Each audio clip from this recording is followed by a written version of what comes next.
السلام عليكم صحابتي soo dhawaada maanta cashirkeen waxay ku saabsan tahay present tense and past tense. Present tense marka waxaa laga wadaa xilligan hadeerta la joogo, qoraalka markii xilligan la joogo lagu dhawaaqayo amba la sheegayo way ka duwan tahay past tense. Past tense waxaa laga wadaa xilliga la soo dhaafay.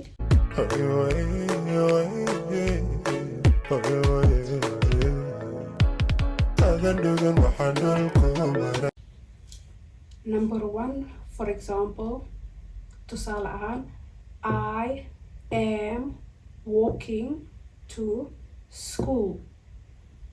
I am walking to school. Anigu waxaan u lugeeyaa schoolka. Present tense waaye tan. Past tense, I walked to school. I walked to school. Meeshan marka walking waxay isku bedeshay walked, maadaama oo walking xilligan la joogo waaye, walked na markii lasoo dhaafay shalay oo kale.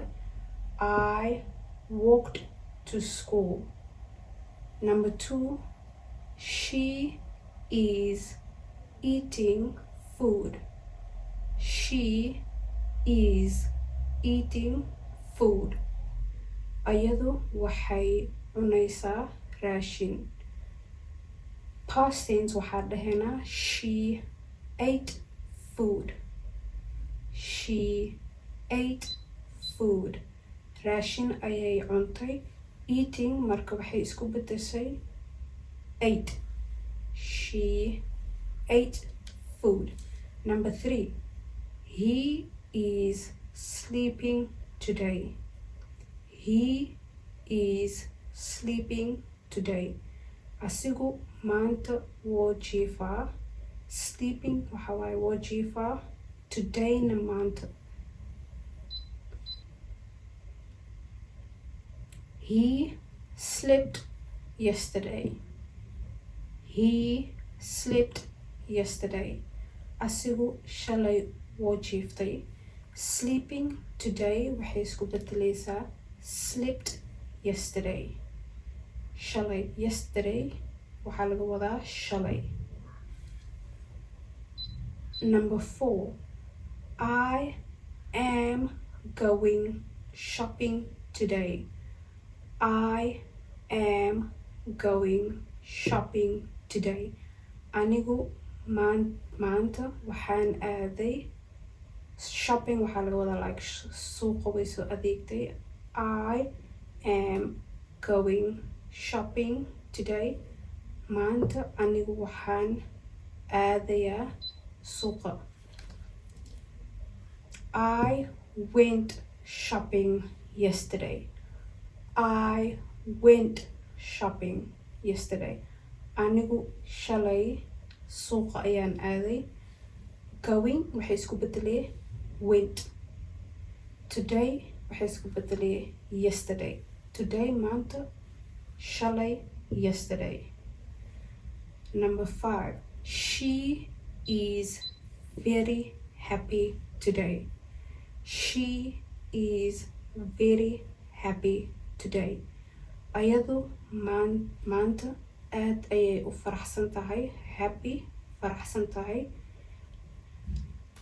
She was very happy yesterday. She was very happy yesterday. Ayadu shalay aad ayay u faraxsaneed. Happy, farxad. Marka is waxay isku bedeshay was. Today, yesterday isku bedeshay happy, farxad. Number 6, I am going on a plane today.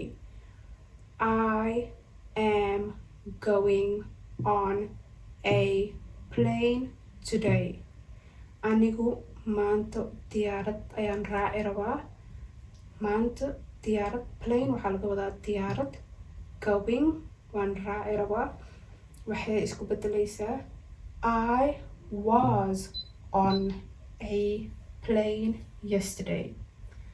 I was on a plane yesterday. anigu shalay diyaarad ayaan saarnaa. Number 7, he is running to catch a bus. He is running to catch a bus. asigu wuu ordayaa soo baska ooga tagin. asigu wuu ordayaa sidee baska ooga tagin. waxay isku bedelaysaa he ran to catch a bus.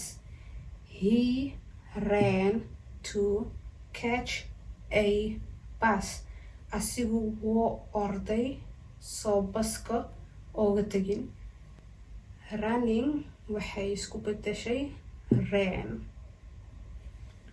Number 8, I am helping my friend. I am helping my friend. anigu waxaan caawinayaa saaxiibkay amba saaxiibtay.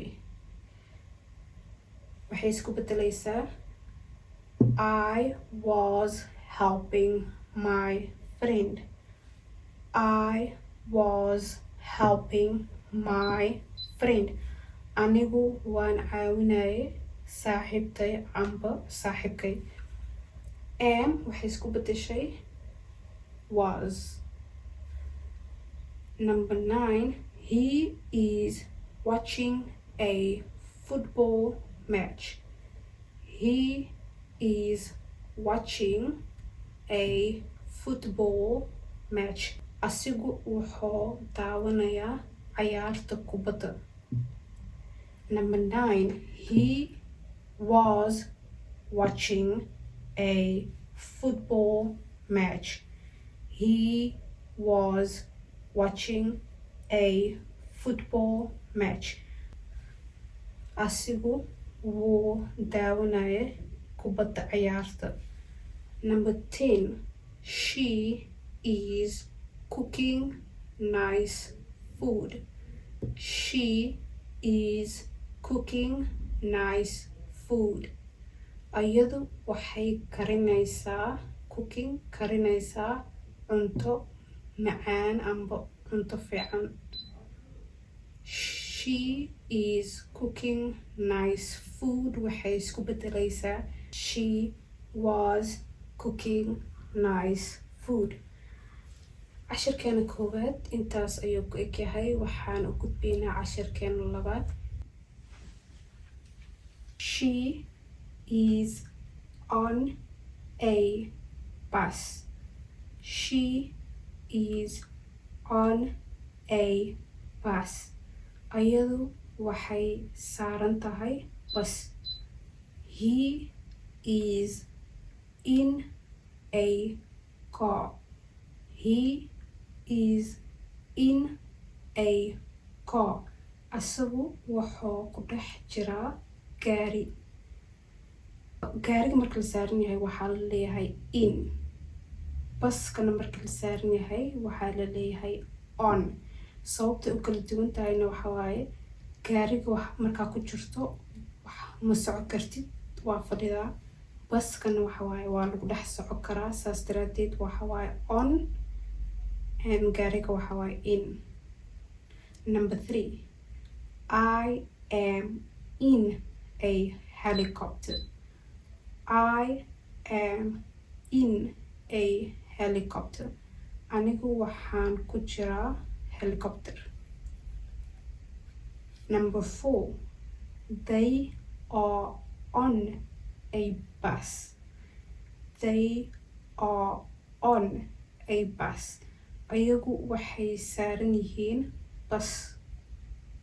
Number 5, my sister is on a train. My sister is on a train.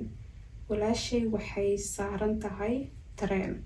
Number 6, we are on a ship. We are on a ship. Anagu waxaan saaranahay markab. Ship waxaa laga wadaa markab. Number 7, we are in a small boat.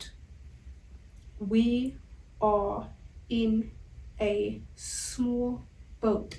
Anagu waxaan saaranahay doon yar. Small waxaa laga wadaa wax yar. Boat, doon. Marka bus waxaa laleeyahay on.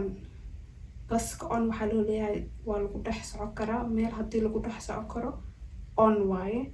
Koo maadaama uu gaariga uu yaryahay la dhex fadhiisanayo waxaa waaye in. Helicopter waa la dhex fadhiistaa in. Bus maadaama lagu dhex socon karo asigana waa on. Train waa lagu dhex socon karaa asigana sidoo kale on. Ship maadaama uu ship markab yahay waana weyn yahay. Cashirkeena maanta intaas ayuu ku egyahay. Waxaa inoo balan cashirka ku xigo. Muuqaalka like, subscribe, share ee dhaha. Intaas waxay ii tahay dhiirgelin. Insha Allah cashir badan waxaan rajeynaa inaan soo geliyo.